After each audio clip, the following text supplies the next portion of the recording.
Sou Amazonas, terceiro episódio. É uma grande honra para o programa receber hoje esta jovem senhora, presidente da cooperativa de mineradores, advogada, que vai prestar informações importantíssimas aos nossos telespectadores, às pessoas que acompanham o nosso programa. Temos a honra também de receber o nosso companheiro Munir, presidente da FAE, que tem prestado um serviço inestimável ao Brasil, ao Amazonas, que contribui de forma significativamente com o agronegócio. Meu amigo, meu irmão, Valdenor Cardoso, engenheiro agrônomo, mestre em extensão rural, com uma larga experiência no setor. É uma grande honra ter vocês neste programa de hoje. E eu gostaria de iniciar fazendo uma pergunta para o Valdenor, nosso companheiro, nosso amigo, parceiro do programa, parceiro do povo amazonense, a respeito da questão da produção do setor agrícola no estado do Amazonas. Ok, Ângelo. Primeiro, obrigado pelo convite, pela oportunidade. Saudar a doutora Tânia, companheira, amiga, dar boas-vindas no Amazonas, ela que mora em Porto Velho. Saudar o nosso querido presidente Munir, lutador, jovem lutador, que tem dado uma grande contribuição para o setor, que, aliás, tem mais autoridade, mais elementos para falar sobre a produção agrícola. Mas eu vou fazer rapidamente, tentar responder a sua pergunta com um breve informe. Eu sou da linha que as coisas têm que andar com ordenamento e com planejamento. Que ordenamento é esse aí? Ordenamento estrutural, conjuntural, normativo, tecnológico, de inovação, coisas que são imprescindíveis hoje para o desenvolvimento vantajoso, porque nós temos vantagens naturais na nossa região. Nós estamos a 10 graus de latitude do eixo do Equador, o que nos dá uma maior insolação, nós temos chuva, nós temos terras razoáveis, se não são ricas naturalmente, mas são fisicamente bem estruturadas. Nós temos mão de obra trabalhadora, forjada no trabalho, que vem desde os índios, migrantes, os nordestinos, o caboclo, o ribeirinho, todos. Temos todos os fatores necessários, terra, capital, trabalho. Precisamos qualificar isso aí. A terra tem que estar bem legalizada, a terra tem que estar devidamente ordenada do ponto de vista ambiental, o capital tem que ter a tecnologia, o crédito rural facilitado, coisas que certamente o Munir irá abordar, porque ele está sentindo na pele o que os associados, nossos associados da federação, do sindicato. Então, Ângelo, um potencial nosso espetaculoso, né? Tem a nossa fruticultura variada, laranja, citros em Rio Preto. Rio Preto é referência em citros hoje. O nosso abacaxi, que acabamos de provar, que costuma se falar, né, que parece ser brincadeira, mas é que é uma verdade, o abacaxi mais doce do mundo. Essa é uma leitura que eu tenho, básica, faz parte é imanente à minha pessoa. Munir, em função do que o Valdenor acaba de expor, sua opinião. Primeiramente, meu querido amigo Ângelos Figueira, quero agradecer esse honroso convite de estar aqui participando do Eco Podcast Sou Amazonas, né, no seu terceiro episódio. Parabenizar você e toda a equipe pela qualidade, o conteúdo. Eu teria muito pouco a acrescentar naquilo que o nosso amigo Valdenor Cardoso externou aqui, até pela estatura técnica, de conhecimento técnico, como autoridade na agronomia, na área de ciência, que Valdenor Cardoso representa para todos nós do Amazonas e da Amazônia. O nosso setor primário no Amazonas é um setor que tem grandeza, importância econômica, social. Com entregas, né? Com entregas de alimento, sustentabilidade. Com certeza, sustentabilidade que anda de mãos dadas aqui no Amazonas com a produção de alimentos. Não há contradição entre produção de alimentos e preservação, ainda mais aqui no nosso estado, que nós temos a autoridade moral de quem preservou 97% de sua cobertura florestal, Ângelos. Fundamental. Você me falava a respeito da questão fundiária e ambiental. Sim. O que você tem a dizer a respeito? Dentre os diversos gargalos que o setor primário enfrenta no nosso estado, e poderia dizer até na nossa região, esses dois são gargalos realmente muito preocupantes. Primeiro, a questão da regularização fundiária. Eu costumo dizer, Ângelos, que ninguém investe naquilo que não lhe pertence.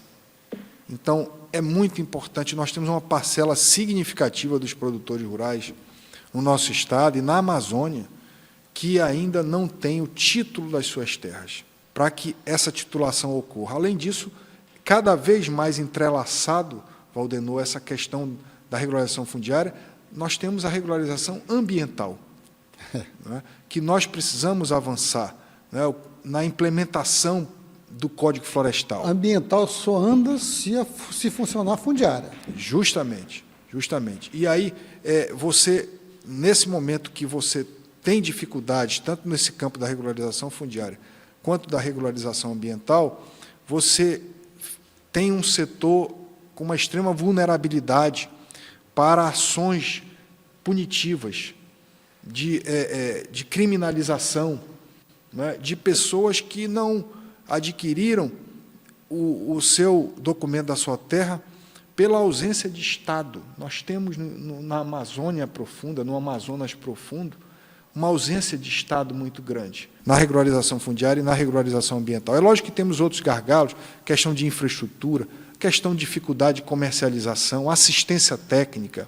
Então, mas essas questões estruturantes, fundiária e ambiental, são fundamentais. Ângelo, me permita complementar rapidamente, poucas palavras ao Munir. O INCRA não cumpriu a sua missão de organizar fundiariamente. Aí cria-se uma situação que não fecha. Um ciclo não fecha, cria-se um ciclo vicioso, e aí vem o rigor da lei punir, criminalizar a atividade. Não cabe. Veja, o zoneamento econômico e ecológico, eu tive a oportunidade, a honra de coordenar, eu e a doutora Alexandra Santiago, que é engenheira florestal do IPAM, o zoneamento do Purus. Nós fechamos em 2011 o zoneamento, todo mundo participou. Até hoje não foi homologado pela República, o decreto federal. E é com tristeza que nós constatamos, Munir e Valdenor, eu estou acompanhando neste instante o fumacê em Nova York, a partir de grande incêndio no Canadá. Lá é acidental, aqui tudo é criminal. É uma questão de se criminalizar o homem da Amazônia. É impressionante. As ONGs são mestras nisso, em desconstruir a nossa imagem perante o mundo. Prestamos um serviço para o mundo e somos desconstruídos. Nós precisamos avançar muito, Munir. Você coloca com propriedade, a sua luta tem sido intensa nesse sentido, e precisamos, de fato... Políticas equivocadas, Ângelo. Comando e controle, há mais de 30 anos, eu estou no campo há 42 anos, nunca foi suficiente, nunca deu certo. Para quem não entende, política de controle e comando é fiscalização, punição.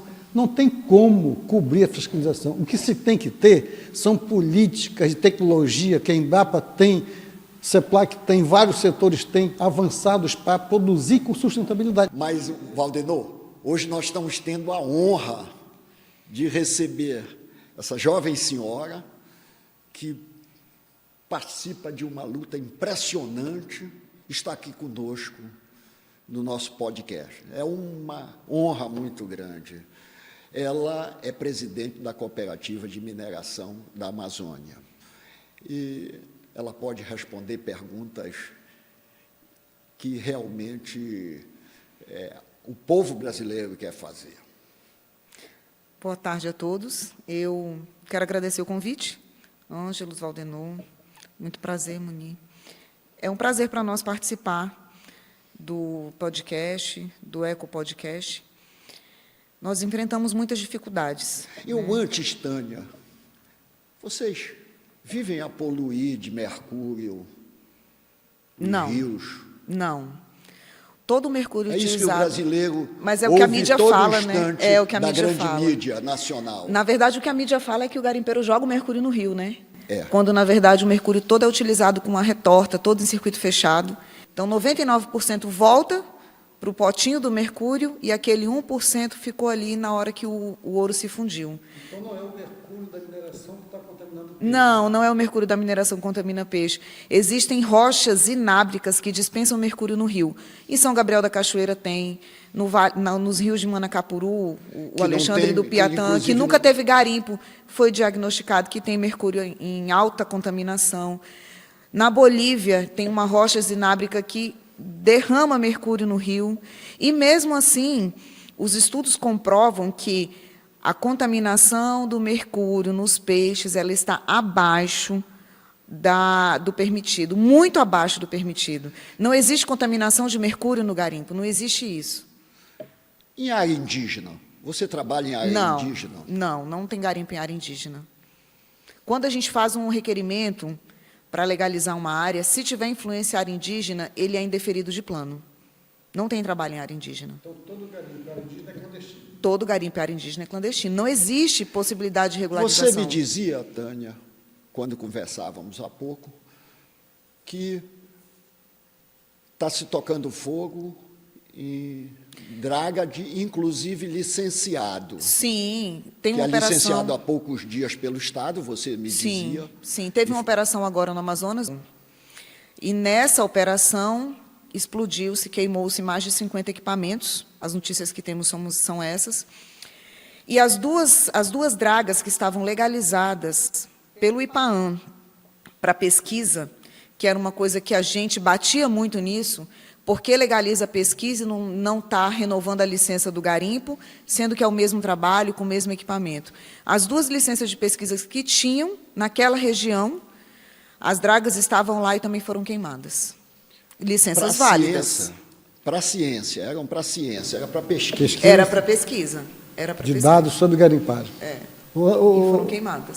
Tânia, a cooperativa já tentou se legalizar? A cooperativa é legalizada. É legalizada? A cooperativa é legalizada. A primeira licença que nós tivemos foi no Rio Madeira.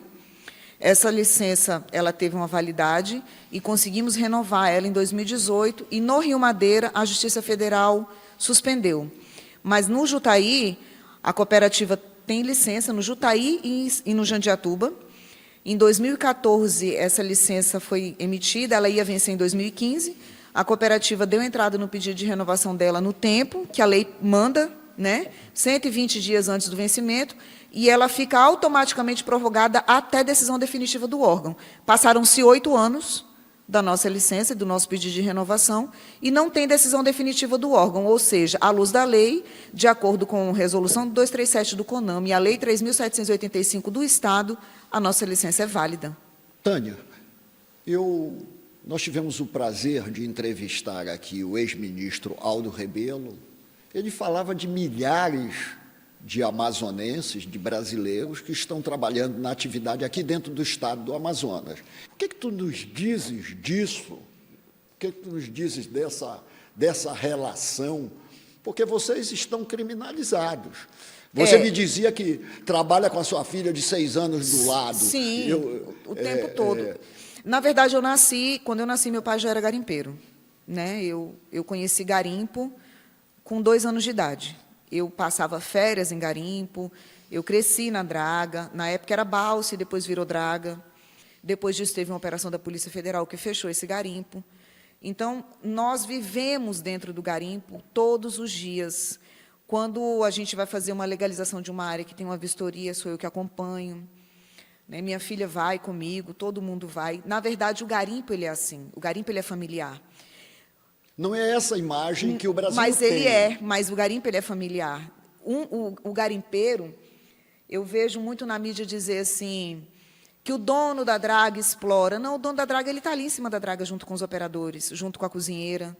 Ele leva a mulher dele para passar férias, ele leva o filho dele para passar férias. O garimpo funciona assim. Hoje, nós temos, em média, diretamente, trabalhando no garimpo, no Amazonas, entre 12 e 15 mil pessoas. Trabalho direto. De trabalho direto. Operacional. Porque cada draga, ela Tudo tem... isso, tá? Cada draga, ela tem 5 operadores e uma cozinheira. E cada balsa, ela tem o dono e mais 3 pessoas ali em uma cozinheira. A balsa, é interessante que a balsa, ela geralmente é o pai, o filho e o genro. O pai, o filho, o genro e a nora. A balsa, ela ainda é mais 15 mil familiar que a pessoas madraga. e quantas indiretas do setor? Foi feito um estudo em Rondônia, há uns 4 anos atrás, e esse estudo detectou que a cada pessoa trabalhando diretamente no garimpo, são 2 empregos gerados na cidade. Indiretos.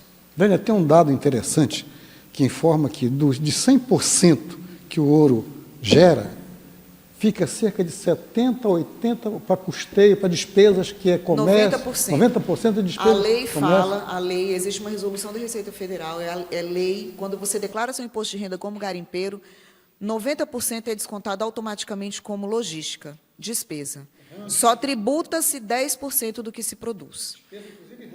Toda a despesa. A tributação em cima do ouro é 27,5% em cima de 10% do total produzido. Por que criminalizar da forma que é criminalizado? Na verdade, Ângelos, a gente está meio perdido nesse lapso temporal, porque até um certo tempo atrás o garimpeiro ele era visto como trabalhador. Trabalhador, legalizado, com draga, com balsa, com tudo. Comprava seus equipamentos, comprava tudo. Eu não sei em que momento da nossa história, de 4, 5 anos para cá, 3 anos para cá, que o garimpeiro deixou de ser trabalhador para ser bandido, porque hoje o garimpeiro é bandido, né? O garimpeiro hoje ele é bandido. Hoje é tido como bandido. Hoje você vai preso com... Eu tive clientes presos lá em Porto Velho com 50 gramas de ouro no bolso vindo do garimpo e fica 3, 4 dias preso lá dentro do presídio. A gente tem, na realidade, hoje, clientes presos, foram pegos com ouro, estão presos há 15, 20 dias e não solta porque é ouro. Entendeu? Então, assim, hoje o garimpeiro ele está sendo criminalizado. Você que está nos assistindo, que usa celular, ali tem o ouro. Em tudo tem. Em tudo tem. Todo mundo compra joia, todo mundo usa aliança, todo mundo aqui usa aliança, todo mundo tem, todo material eletroeletrônico tem ouro. Assim como, hoje em dia, a tecnologia evoluiu, antigamente todas as obturações eram feitas de mercúrio. Entendeu? Então, assim, não existe motivo para se tratar o garimpeiro como criminoso, a não ser a falta de governança, a falta de vontade do poder público. Porque o que acontece? Nós propomos ao IPAAN, tem 8 anos que a gente está tentando renovar nossa licença, para ter uma licença renovada, embora ela esteja válida. Eu declaro RAL, a gente faz declaração anual de lavra. Aí nós fizemos, o IPAAN disse que a gente não tinha cumprido as licenças, saneamos o processo de exigências cumpridas, 23 restrições cumpridas. Vamos fazer o seguinte, IPAAN, vamos fazer um TACA. Eu vou colocar rastreador em todas as dragas, que é para você acompanhar em tempo real. Isso não existe no mundo inteiro. Não existe. Mas se é o que o IPAAN quer, vamos colocar. Perfeito. Em todo lugar então se trabalha. Tem quem queira se legalizar. Todo mundo quer. Olha, no estado de Rondônia, no estado de Rondônia e no estado do Pará, o garimpo é legalizado. E a cooperativa atua nos 2 estados? A cooperativa atua. Então tem cooperados trabalhando legalizado no Pará. Rondônia, no mesmo curso d'água. No mesmo lugar, no mesmo curso d'água. No mesmo curso d'água. Então, o que acontece? Nós trabalhamos em Rondônia, Pará e Amazonas com o mesmo tipo de equipamento. Mesmo tipo de equipamento, as mesmas pessoas, donos de draga que tem draga aqui e lá, e o mesmo projeto ambiental, sempre foi PCA. Resolução 14 do SEMAN diz que o projeto é PCA, tudo PCA. Mas, em um certo momento, o IPAAN resolveu dizer que não quer mais ser PCA porque o garimpo é potencialmente poluidor. Quero EIA-RIMA. Não, tudo bem. E não existe EIA-RIMA em lugar nenhum? Não existe em lugar nenhum. Vocês toparam também fazer EIA-RIMA? Vamos fazer. Vocês querem o EIA-RIMA? Vamos fazer. Você faz o seguinte, renova a nossa licença e dá um prazo de 1 ano para a gente apresentar o EIA-RIMA, porque o EIA-RIMA tem um custo elevadíssimo. Se a gente não tiver com a área renovada, com todo mundo trabalhando, inviabiliza, a gente não tem condições de pagar. O garimpo ele é o tipo de trabalho que não pede financiamento do governo. O garimpeiro não pede dinheiro emprestado do governo para fazer uma draga. O garimpeiro não pede financiamento do governo para comprar um equipamento. É tudo recurso próprio. Ninguém, porque quando você tem uma fazenda, quando você tem uma indústria, você vai lá no BNDES, você vai no BASA, você faz um financiamento a longo prazo, não é assim? O garimpeiro não quer nada disso, nunca precisou. O garimpeiro é recurso próprio. É o próprio garimpeiro que se junta e paga o licenciamento. Nós pagamos agora, em 2018, quando a nossa licença foi renovada, 230 mil de taxa. A licença valeu 30 dias. Com 30 dias, o Ministério Público foi, pediu a suspensão, e a juíza da sétima vara federal, deu a suspensão da licença. Pasmem vocês, o argumento do Ministério Público Federal era que, como o Rio Madeira pega 3 estados, pega 2 estados e a Bolívia, quem deveria legalizar era o IBAMA. Sendo que a legislação fala, a resolução 237 do CONAMA fala, que só é o IBAMA que legaliza quando um requerimento pega 2 estados. E o nosso requerimento era todo dentro do Amazonas. E o IBAMA disse no nosso processo, não tenho interesse nessa causa, não sou eu que faço essa legalização, é o IPAAN. E, mesmo assim, nossas licenças estão suspensas. Você, quando aqui chegou, nos relatou uma ocorrência Ontem. com lágrima nos olhos Ontem. e que a grande imprensa não noticiou.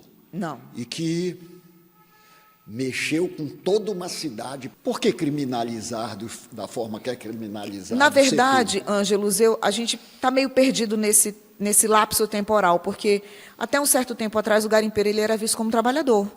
Trabalhador, legalizado, com draga, com balsa, com tudo. Comprava seus equipamentos, comprava tudo. Eu não sei em que momento da nossa história, de 4, 5 anos para cá, 3 anos para cá, que o garimpeiro deixou de ser trabalhador para ser bandido, porque hoje o garimpeiro é bandido, né? O garimpeiro hoje ele é bandido. Hoje é tido como bandido. Hoje você vai preso com... Eu tive clientes presos lá em Porto Velho com 50 gramas de ouro no bolso vindo do garimpo e fica 3, 4 dias preso lá dentro do presídio. A gente tem, na realidade, hoje, clientes presos, foram pegos com ouro, estão presos há 15, 20 dias e não solta porque é ouro. Entendeu? Então, assim, hoje o garimpeiro ele está sendo criminalizado. Você que usa celular, ali tem um ouro. Em tudo tem. Em tudo tem. Todo mundo compra joia, todo mundo usa aliança, todo mundo aqui usa aliança, todo mundo tem, todo material eletroeletrônico tem ouro. Assim como, hoje em dia, a tecnologia evoluiu, antigamente todas as obturações eram feitas de mercúrio. Entendeu? Então, assim...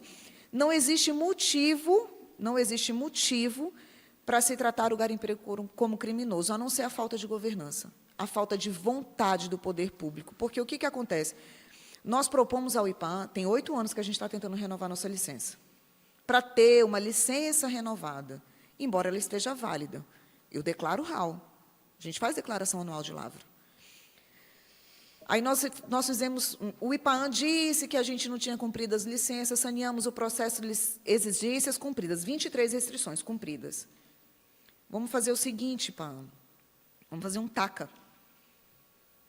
Eu vou colocar rastreador em todas as dragas. Que é para você acompanhar em tempo real onde isso não existe cada no draga. mundo inteiro. Não existe. Mas se é o que o IPAAN quer, vamos colocar. Perfeito. Em todo lugar então se trabalha tem quem queira se legalizar. Todo mundo quer. Olha, no estado de Rondônia, no estado de Rondônia e no estado do Pará, o garimpo é legalizado. E aqui no Amazonas, a cooperativa atua. No Rondônia e o no Amazonas. mesmo curso d'água. No mesmo lugar, no mesmo curso d'água. No mesmo curso d'água. Então, o que acontece? Nós trabalhamos Rondônia, Pará e Amazonas com o mesmo tipo de equipamento. Mesmo tipo de equipamento, as mesmas pessoas, donos de draga que tem draga aqui e lá, e o mesmo projeto ambiental, sempre foi PCA. Resolução 14 do SEMAN diz que o projeto é PCA, tudo PCA. Mas, em um certo momento, o IPAAN resolveu dizer que não quer mais ser PCA porque o garimpo é potencialmente poluidor. Quero EIA-RIMA. Não, tudo bem. E não existe EIA-RIMA em lugar nenhum? Não existe em lugar nenhum. Vocês toparam também fazer EIA-RIMA? Vamos fazer. Vocês querem o EIA-RIMA? Vamos fazer. Você faz o seguinte, renova a nossa licença e dá um prazo de 1 ano para a gente apresentar o EIA-RIMA, porque o EIA-RIMA tem um custo elevadíssimo. Se a gente não tiver com a área renovada, com todo mundo trabalhando, inviabiliza, a gente não tem condições de pagar. O garimpo ele é o tipo de trabalho que não pede financiamento do governo. O garimpeiro não pede dinheiro emprestado do governo para fazer uma draga. O garimpeiro não pede financiamento do governo para comprar um equipamento. É tudo recurso próprio. Ninguém, porque quando você tem uma fazenda, quando você tem uma indústria, você vai lá no BNDES, você vai no BASA, você faz um financiamento a longo prazo, não é assim? O garimpeiro não quer nada disso, nunca precisou. O garimpeiro é recurso próprio. É o próprio garimpeiro que se junta e paga o licenciamento. Nós pagamos agora, em 2018, quando a nossa licença foi renovada, 230 mil de taxa. A licença valeu 30 dias.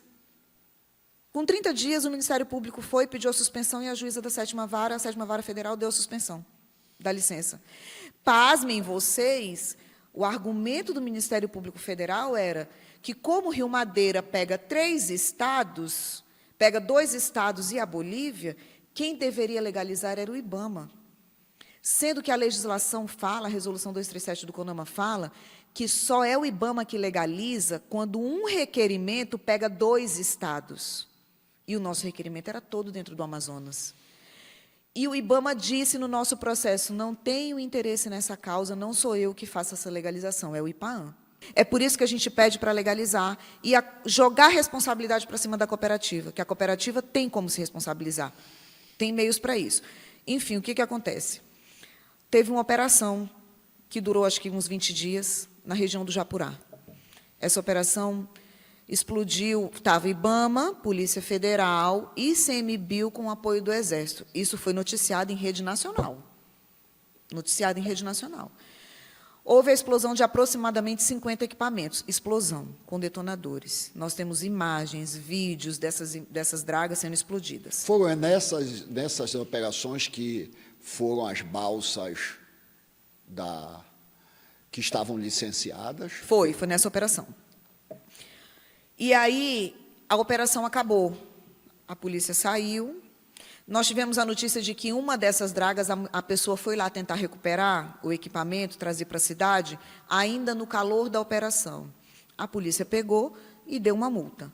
Então, o que aconteceu? Não, olha, vamos deixar a operação acabar e nós vamos ver o que sobrou dos equipamentos, certo? Uma dessas dragas estava no Porto de Maraã, ontem, e foram mexer nessa draga para tirar ela de lá, para ligar o motor, para fazer alguma coisa. E, na hora que ele ligou o motor, ainda tinha uma bomba que não tinha sido detonada. E essa bomba foi detonada e matou 5 pessoas. Matou não, despedaçou, né? 5 pessoas. Os vídeos estão aí para todo mundo ver, juntando os pedaços das pessoas. A gente tem notícia de 4 ou 5, mas, pelo que a gente tem visto nos grupos, são 5 pessoas.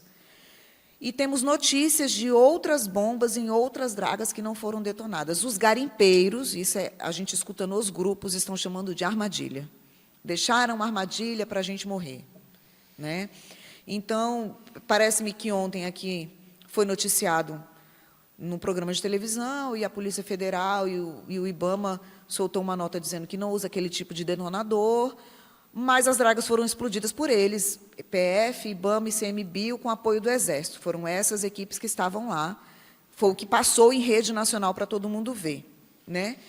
Então, alguém colocou aquele detonador lá e aquela draga explodiu de algum jeito dessa forma. E aí, a cidade inteira de Maraã ouviu a explosão, porque estava no porto da cidade, todo mundo se assustou. E o garimpo todo de Rondônia, do Amazonas, se comoveu com isso, porque é uma barbaridade, é crime. São crime contra... O garimpeiro ele é trabalhador. Ele só quer trabalhar, sustentar a sua família, ter uma vida boa. 80% dos garimpeiros, com a licença da palavra, a gente costuma dizer, que não sabe fazer o ó com copo. E tem a oportunidade de sustentar a sua família, bem sustentada, pagar escola particular para os seus filhos, faculdade de medicina para os seus filhos, com o garimpo. O meu pai tem a 4ª série primária. Eu sou formada em Direito e trabalho com ele, meu irmão é formado em Contabilidade. A minha filha estuda em São Paulo, tudo às custas do garimpo. A vida inteira. É o garimpo que proporciona isso. As pessoas não... A hora que o governo entender, quando eu digo governo é geral, a hora que os responsáveis por isso entenderem que, se legalizar, o Estado enriquece com os impostos, com o ICMS, com a geração de emprego e renda. Porque cada draga consome por dia 1.000 litros de óleo. São 26 mil litros de óleo por mês. Existia, no Amazonas, 250 dragas trabalhando todo dia. Agora queimou, né, um monte. Balsas, tem 4.000 balsas trabalhando. Cada balsa gasta 750 litros de óleo por dia. Olha o tanto de imposto que isso gera. Fora o mercado, fora óleo lubrificante, reposição, fora tudo isso. Tudo. Quando você faz a conta do garimpo, a primeira vez que eu fiz a conta do garimpo para vocês dois, para o Ângelos e para o Valdenor, vocês se assustaram. A gente faz a conta, quem olha fala, não pode ser verdade. Mas é. A conta é essa. É por isso que os prefeitos procuram, conversam a respeito. Aí você estava falando da corrida do ouro, que o pessoal trabalha 6 meses para juntar 2 quilos de ouro. Uma draga faz 2,5 quilos de ouro no mês, todo mês. Nos Estados Unidos, em 6 meses. Em Rondônia e Pará, no Amazonas, é todo mês. Um mês ou outro que dá 1 quilo, 1,5 quilo. Mas, geralmente, a produção de uma draga é 2 quilos de ouro por mês, 2,5 quilos. Olha o tanto de imposto, de emprego, de renda. Aí fala outra coisa que é muito falada, que o garimpo desmata. O garimpo não desmata. Porque, na verdade, o que desmata é a ilegalidade. Se o garimpo tiver legalizado e a área for da cooperativa, na hora que for alguém lá trabalhar no barranco que não pode, a gente denuncia. Porque a gente fez uma denúncia 2 anos atrás que a nossa área foi invadida, nós denunciamos no IPAAN, na Polícia Federal, na ANM, porque a gente não pode, porque a multa vem para a gente. Então, se a multa vem para a gente, por que a gente vai deixar?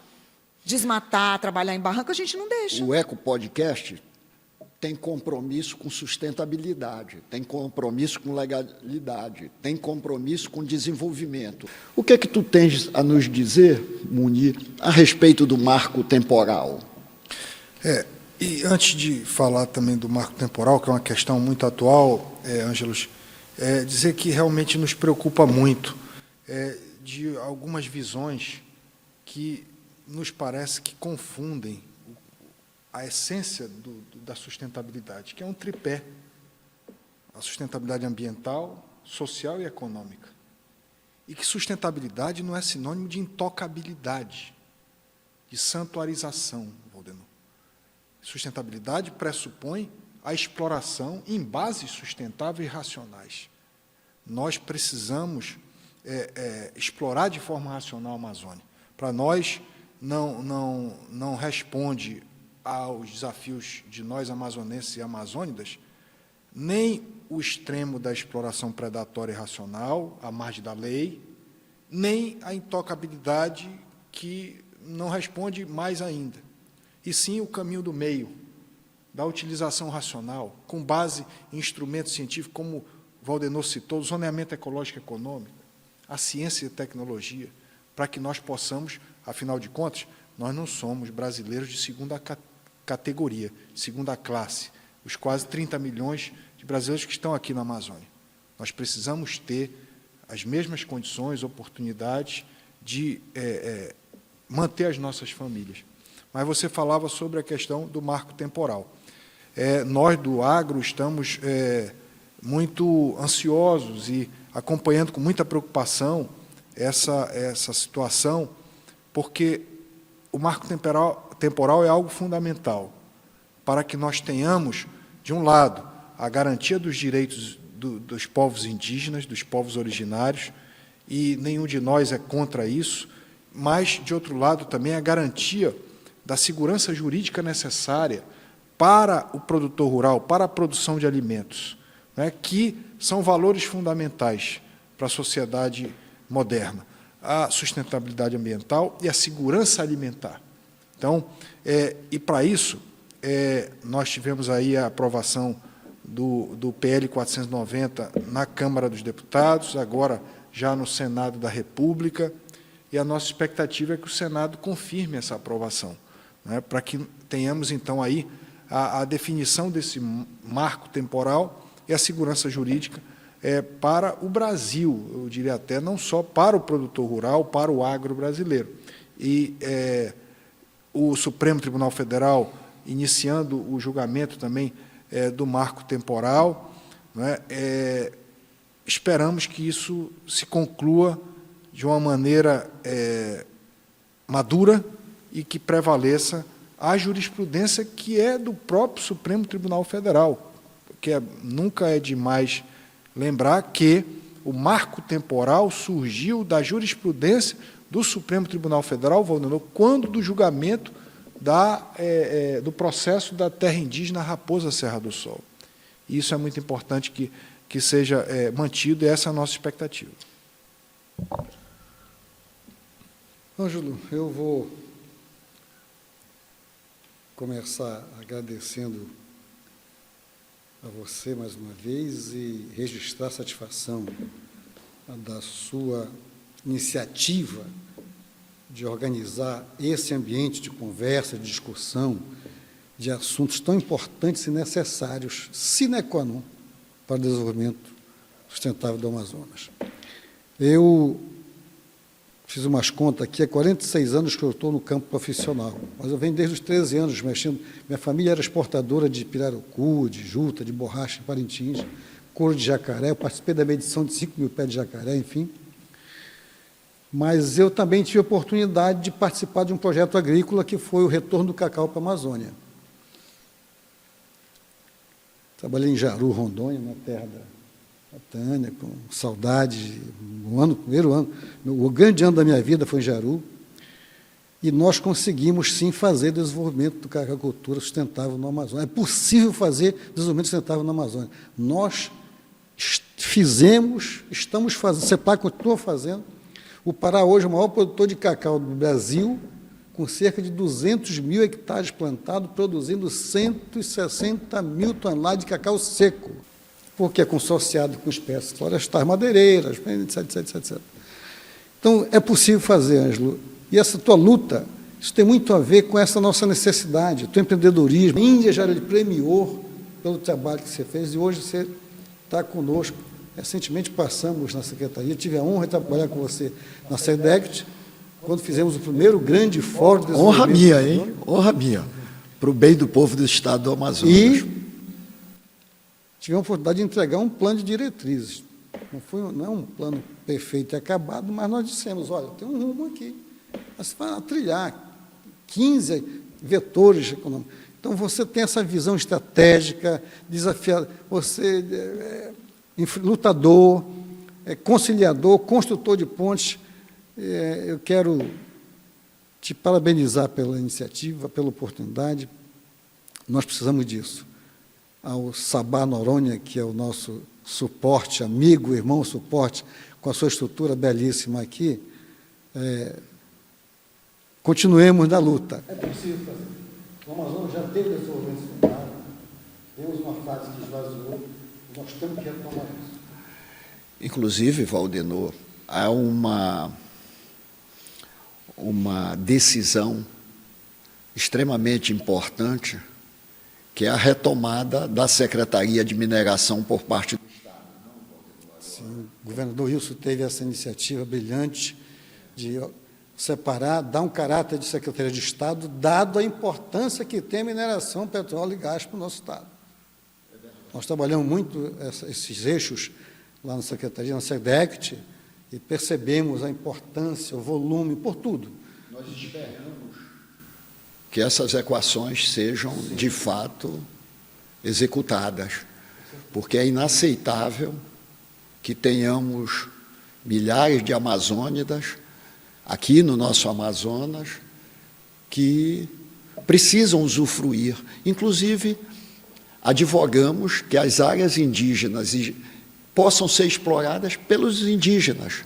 A questão aqui em Presidente Figueiredo, Pitinga, os Atroaris, é um exemplo interessante de conjugação e assim, que foge às outras questões. Nós vemos aí, com muita tristeza, a questão Yanomami.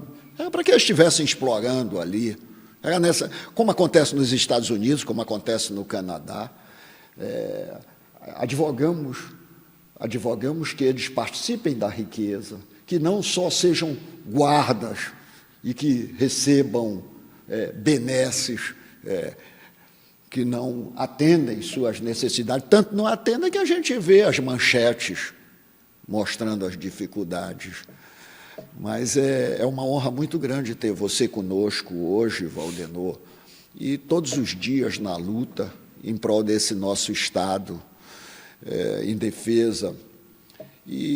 Mas eu quero ultimar, porque o tempo vem, e fazer uma pergunta para cada um de vocês: o que está faltando? Com certeza, falta compreensão também do Brasil sobre a Amazônia, né, da importância da Amazônia, dos desafios que nós, amazônidas, temos. Né? Muitas vezes os grandes formadores de opinião estão distantes daqui. Eu temo que, Ângelos, que haja uma supremacia de narrativas sobre a realidade verdadeira dos fatos, entendeu? A prevalência de estereótipos, como a doutora Tânia colocou, dessa confusão de trabalhador com bandido, né? A generalização de exceções, né? Isso é muito perverso, principalmente para nós da nossa região.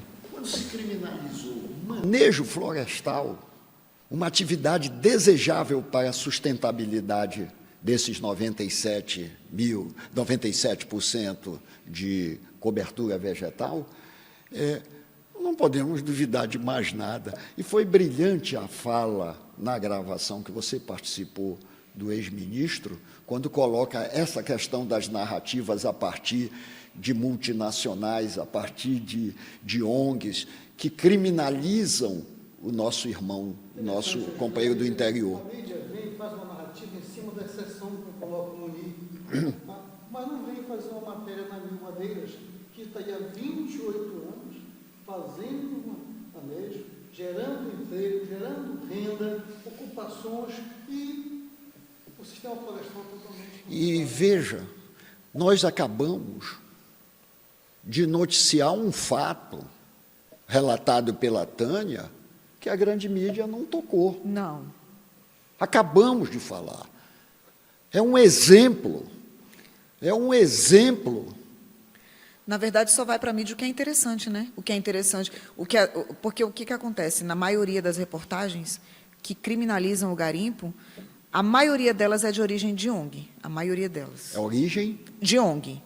Se você pesquisar, a fonte da reportagem sempre é uma organização não governamental de fora. Sempre é. São os nossos professores. Sempre devastaram tudo. Acabaram com tudo. Isso. São os responsáveis pela situação climática. E aí, são os grandes, únicos e grandes responsáveis. Tem vários sites. E são nossos professores. Tem a nos ensinar. Vários sites, várias reportagens. A maioria delas, mais de 90%, vem de ONG. As pessoas mudam de figura. Eu queria, Tânia, porque o tempo corre, mas eu queria ouvir o Munir sobre o criminoso pecuarista. Que também é criminoso, né? Vocês também são. Todos somos.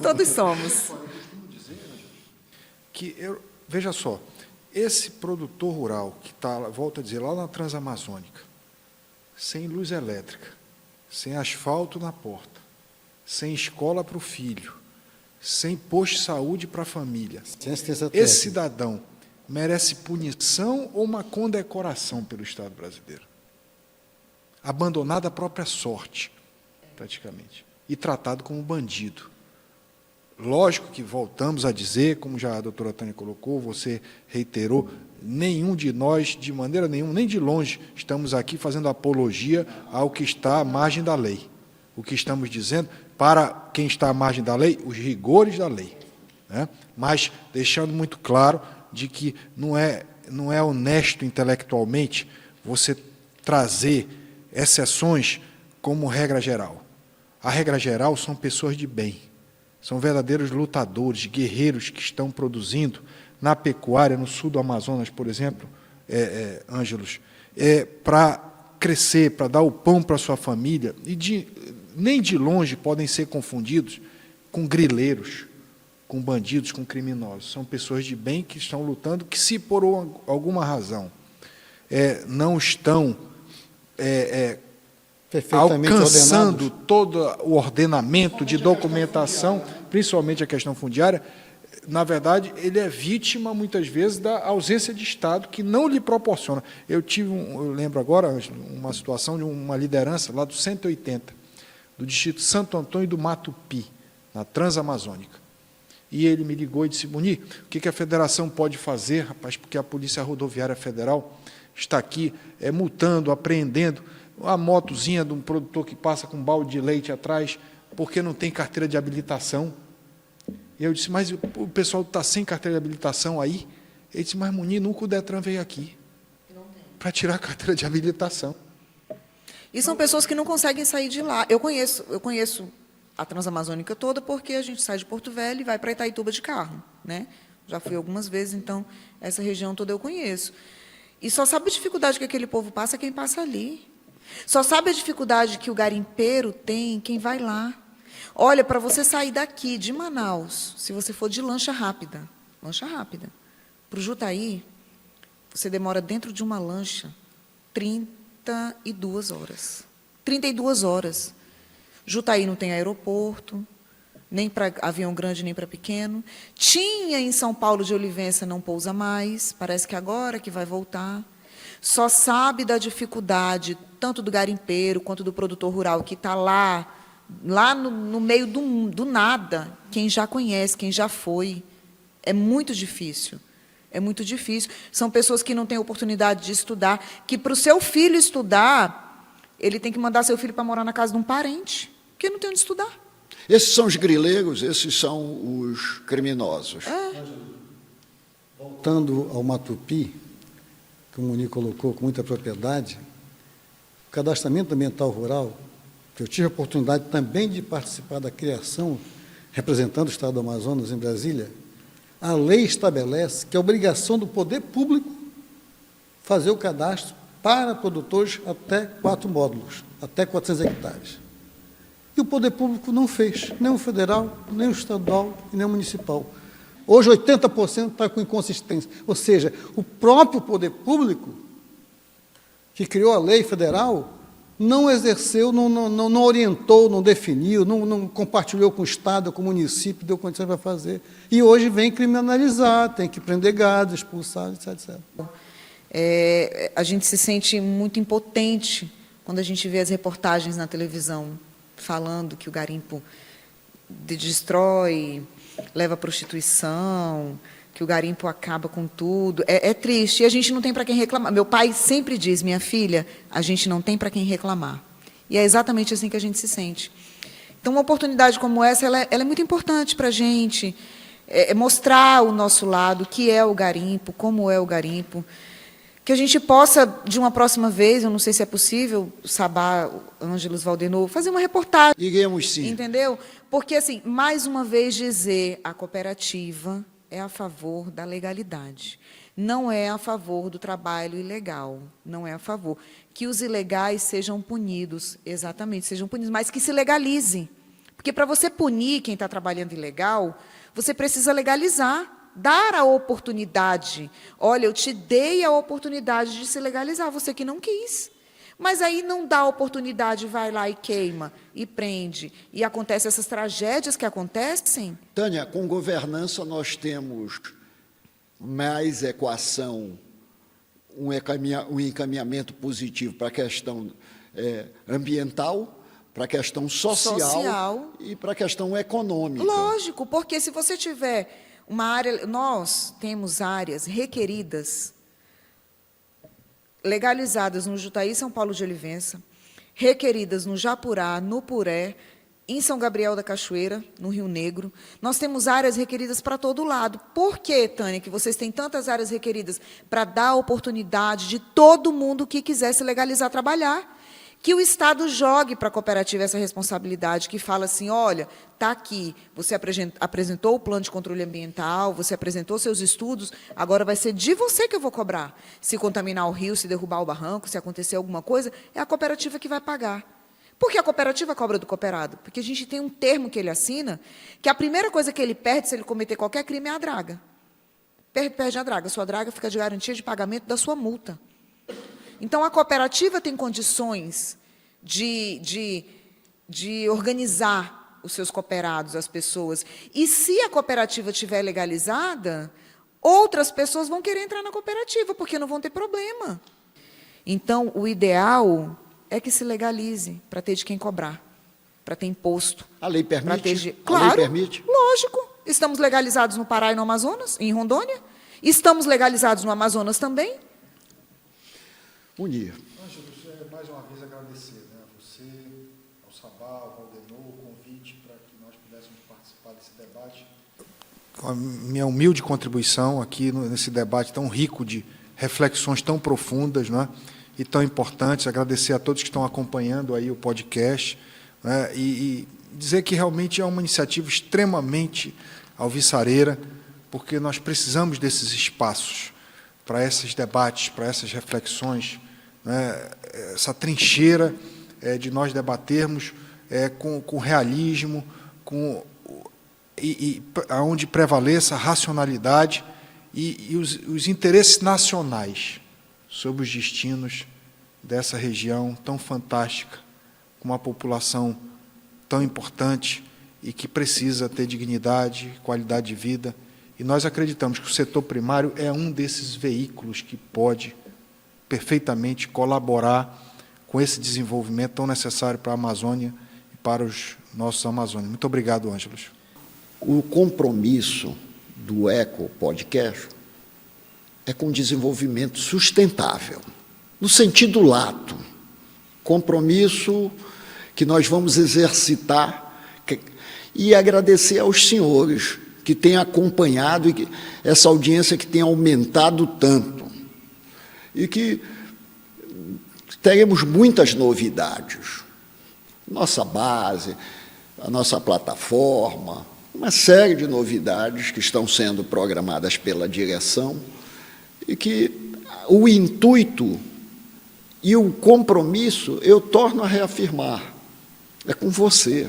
Nós não advogamos, momento algum, nenhuma ilicitude, nenhum caminho que não seja de melhorar cada vez mais o respeito para com a floresta. Mas, como eu dizia, Munir, nós estamos acompanhando o incêndio no Canadá, acontecendo hoje, nesse momento. Lá é acidental, aqui tudo é crime. E é preciso que tenhamos cuidado, nós temos que começar a pensar que o que essa gente fez, que está mudando o clima, o que esses professores fizeram, que está mudando o clima, eles precisam pensar como manter essa sustentabilidade, como contribuir, pagar pelos serviços que nós fornecemos para o mundo. Essa que é a grande realidade. Muito obrigado à nossa audiência, que só cresce. Muito obrigado aos participantes. Uma honra muito grande para o podcast. Muito obrigada.